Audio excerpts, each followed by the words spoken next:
ahmoqlar turiga kiraman desam ishonasizlarmi? Bolalar bilan oq kiyim kiyishni yaxshi ko'raman, lekin bolalarim ana kirib mashina-yu mana surpriz qilib tashlashadi.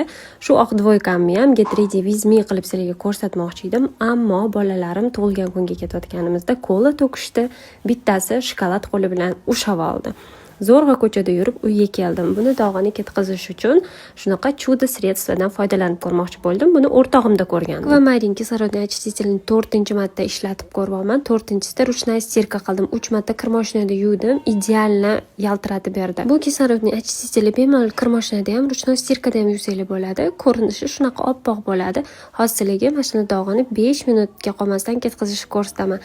Ko'rib turganingizdek, kichkina tazikchaga sovib oldim. Ustidan parashok qildim va qaynoq suv soldim. Galati turib qolgan dog'i ketishi qiyin, lekin bu idealni spravitsa qildi. 5 minutga qolmasdan dog'i zo'r ketkazib berdi. Rezultatini o'zingizlar ham ko'rsanglar bo'ladi. Idealni bo'ldi 5 minut o'tmasdan. Rangli kiyimlarni ham dog'ini juda ham yaxshi ketkazib berar ekan, bir-biriga rangini chiqazib yormas ekan. Ko'rib turganingizdek oppoqqina bo'ldi sarg'ayib qolgan narsa. Jetski kiyimlarning dog'ini ham kir mashinaga solib idealni ketkazdim.